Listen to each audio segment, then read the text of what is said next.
ଆଜିର ଦିନରେ ବାବା ବୋଉ ତରଫରୁ ଅନେକ ଅନେକ ଫଳିଛି।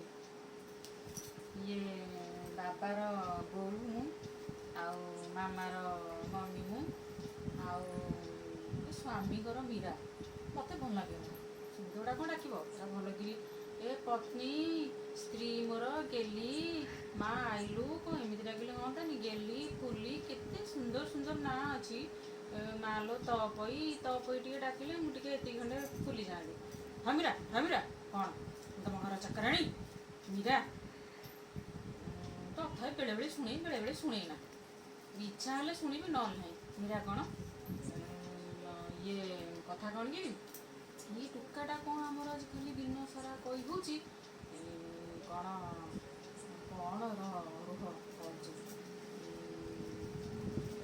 ଖାଲି କହୁଛି ତୋ ହାତ ଧରି ମୁଁ ଚାଲି ଶିଖିଛି, ଖାଲି ଏମିତି ବାରମ୍ବାର। ଆଉ ସେଠୁ ମୁଁ କହିଲି ରେ ନାଇଁ ରେ ତୋ ବାଁ ହାତ ଧରି ତୁ ଚାଲି ଶିଖିଛୁ, ମୁଁ ତ ହାତ ଧରି କେବେ ଚଲା ଶିଖେଇନି। ମୁଁ ଚଲା କେତେବେଳେ ଶିଖେଇବି?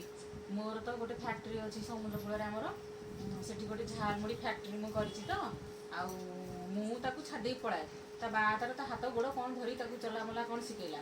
ସିଏ ଛୁଆଟା ତୁ ଯଦି ନ ଜାଣିପାରୁଛୁ ତୁ ଖାଲି କହୁଛୁ ତୋ ହାତ ଧରି ଚାଲି ଶିଖିଛି। ମୁଁ କହିଲି ନାଇଁ ତୋ ବାଁ ହାତ ଗୋଡ଼ ତୁ ଧରିକି ଚାଲି ଶିଖିଛୁ, ତୋ ବାଁ ହାତ ଚଲେଇ ଶିଖେଇଛି ମୁଁ ନୁହେଁ।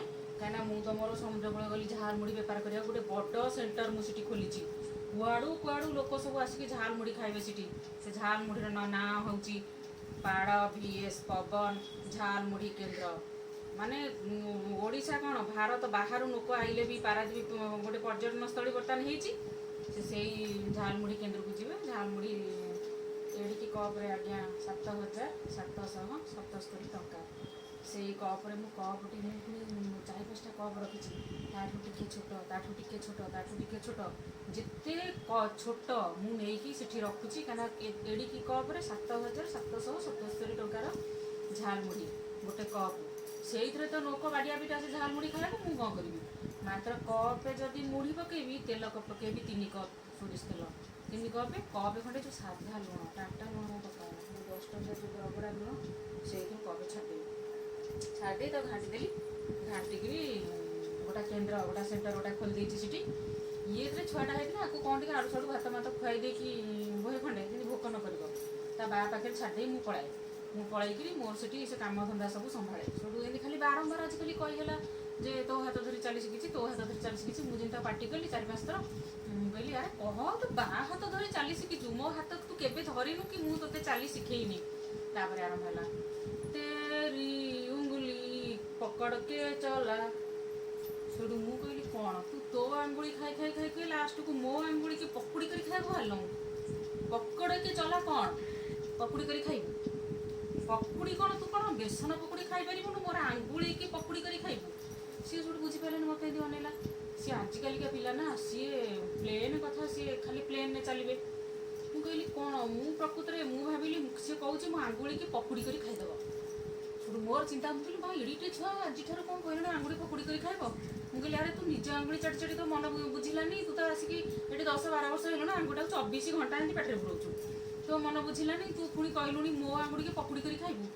ଆଉ ମୋ ଆଙ୍ଗୁଳି ଆଜି ପକୁଡ଼ି କରି ଖାଇବୁ, କାଲି ପାରାଦ୍ୱୀପବାସୀଙ୍କ ଆଙ୍ଗୁଳି ପକୁଡ଼ି କରି ଖାଇବୁ, ତାପନ ଯିବୁ କୁଆଡ଼େ ସିଆଡ଼େ ଓଡ଼ିଶା ବାହାରକୁ ପକୁଡ଼ି କରି ଖାଇବୁ, ଏଇଆ କହୁଥିବୁ। ସେ ମୋତେ ବୋକା ଭଳିଆ ଅନେଇଲା, କହିଲା ବୋଉ ଲୋ ବୋଉ କ'ଣ କହୁଛୁ ତୁ? ମୁଁ କହିଲି କ'ଣ କହିବି, ତୁ ବା କହିଲୁ ମୋ ଆଙ୍ଗୁଳି ପକୁଡ଼ି କରି ଖାଇବୁଟି। ନା ନାଇଁ ବା ତେରି ଆଙ୍ଗୁଳି ପକଡ଼ କେ ଚଲା, ପକୁଡ଼ି କରି ଖାଇବା କଥା କହିଲା। କିଛି ବୁଝିପାରିଲାନି, ମୋତେ ଖାଲି ଏମିତି ବୋକା ଭଳିଆ ଅନେଇଲା। ମୁଁ ସେଠୁ ତା ବାଆକୁ ଡାକିଲି, ମୁଁ କହିଲି ହେଇଠି ଶୁଣିଲାଟି ଏଠିକି କ'ଣ ଖାଲି କହିଲାଣି ଆଙ୍ଗୁଠି ପକୁଡ଼ି କରି ଖାଇବ, କ'ଣ ବେସନ ଟିକେ ଆଣିବଟି ତାକୁ ପକୁଡ଼ି ଦୁଇଟା ଛାଣିକି ଦେଇଦେବ। ମୁଁ ମୋର ଯିବି ସମୁଦ୍ର କୂଳ, ମୋର ସେଠି କେନ୍ଦ୍ରରେ ମୋର ଝାଲମୁଢ଼ି ବେପାର, ମୋର ସିଆଡ଼େ ଝାଲମୁଢ଼ି ବେପାର ନ କଲେ ଇଆଡ଼େ ନ ହେବ। ପୁଣି ଛୁଆଙ୍କୁ ପୁଣି ମଣିଷ କେମିତି କରିବି? ସେଠୁ ତା ବାଆ କହିଲେ କ'ଣ ସେ କହୁଛି? ମୁଁ କହିଲି ସିଏ କ'ଣ ଆଗେ କହିଲା କ'ଣ ତୋ ହାତ ଧରି ଚାଲି ଶିଖିଛି ଶିଖିଛି। ମୁଁ କହିଲି ନାଇଁ କହ ବାଁ ହାତ ଧରି 1000 ଥର କହିଲି ଶୁଣିଲା ନାହିଁ। ତାପରେ କ'ଣ ଅବିକା ଆଙ୍ଗୁଳି ପକୁଡ଼ି କରି ଖାଇବ କହିଲାଣି। ଆଉ ସେ ବେସନ କମ୍ ଦାମିକିଆ ବେସନ ଟିକେ ଆଣିକି ତାକୁ ଟିକେ ପାଣିରେ ଜଷ୍ଟ ପକେଇକି ତାକୁ ଦେଇଦେବଟି ଛାଣିକିନା, ମୁଁ ଯାଉଛି ସମୁଦ୍ର କୂଳ। ତା ବାଆ ସୋଟ କହିଲେ ହଉ ମୁଁ ଦେଇଦେବି ତାକୁ, ଛୁଆଟା ଜାଣିନି ତ ମୁଁ କହିଦେଇଛି। ଆଉ କହିଲି ଆଉ ଏମିତିଆ ଭାଷା କ'ଣ କଥାବାର୍ତ୍ତା କରିବ ସେ, ଘରେ ରହିକି ତାକୁ ଭଲ ଶିକ୍ଷା ଦିଅ। ଏଗୁଡ଼ା ସବୁ କ'ଣ? ମୁଁ ସିନା ପଳାଉଛି କେନ୍ଦ୍ରକୁ, ସେଠି ଝାଲମୁଢ଼ି ବେପାର କରୁଛି, ମୋତେ ଟାଇମ୍ ନାହିଁ। ଆଉ ତମେ ତା ହାତ ଗୋଡ଼ ଧରିକି ଚାଲି ଶିଖେଇଲ, କଥା କହି ଶିଖେଇଲ, ସବୁ ଶିଖେଇଲ। ଦେଖିଲା ବେଳକୁ ଛୁଆଟା ଏମିତି ଅବାଟକୁ ପଳେଇଲା। ତାପରେ ମୋତେ ଆସିଲା କହିଲା କି ବୋଉଲୋ ବୋଉଲୋ ଆଜି ଗୋଟା କ'ଣ ହାପି ମଦର୍ସ ଡେ। ବୁଝିଲୁ ସେଟା କ'ଣ? ଆଉ ସେଟା କ'ଣ ମୁଢ଼ିରେ ମିଶା ହୁଏ? ଝାଲମୁଢ଼ିରେ ମିଶା ହେଲେ କ'ଣ ଭଲ ଲାଗିବ ନା କ'ଣ ସେଇଟା? ନା ନାଇଁ ଆଜି ହେଉଛି ମାଆର ଦିନ। ଆଲୋ ମାଆର ଜନ୍ମଦିନ ନା ମରଣ ଦିନ? କେଉଁ ଦିନ ଏଇଟା କ'ଣ ପାଳନ ହେଉଛି? ଆଉ ମରଣ ଦିନ ତ ହେଇନଥିବ, କାହିଁକିନା ମାଆ ତ ବଞ୍ଚିଛି ନା। ଜନ୍ମଦିନ କି ମାଆର? ସେଠୁ ମୋ ପୁଅ ହସିଲା। ତାପରେ ମୋ ପୁଅ କହିଲା କି ମୋ ବୋଉ ତ କିଛି ବୁଝିପାରୁନି, ଆଉ ଜନ୍ମବଳି କ'ଣ ନା ଜନ୍ମବଳି କ'ଣ ଇଏ ବାର୍ଥଡେ ହେଇଛି? ମୁଁ କହିଲି ଆଉ କେଉଁ ଓଳି? ଆଜି ତ ମରଣ ଓଳି ନୁହଁ, ଜନ୍ମବଳି ନୁହଁ, ତାହେଲେ କେଉଁ ଓଳିଟା? ହାପି ମଦର୍ସ ଡେ ମାନେ କ'ଣ? କ'ଣ ଇଏ ଇଂରାଜୀ ସ୍କୁଲରେ ପାଠ ପଢ଼ି ହାପି ମଦର୍ସ ଡେ, ତାର ଆଖିରିକ ଅର୍ଥଟା ମୋତେ କ'ଣ ଆପଣମାନେ କହିପାରିବେ କି? ଆଉ ମୁଁ ଶେଷରେ ଏତିକି ଆପଣମାନଙ୍କୁ ରିକ୍ୱେଷ୍ଟ କରିବି, ଖାଲି ଗୋଟେ ଦିନ ଆମେ ମଦର୍ସ ଡେ ପାଳନ କରିଦେଲେ ହେବନି। ଆଉ ସେଇ ଗୋଟିଏ ଦିନରେ ଆଜି ଯେମିତି ମୋ ଛୁଆ ମୋତେ ଜାମା ଦେଇଛନ୍ତି, ଏ ଜାମା ଖଣ୍ଡେ ଦେଇଛନ୍ତି, କହିଲେ ବୋଉଲୋ କିଏ ମମିଲୋ ତୁ ପିନ୍ଧିବୁ।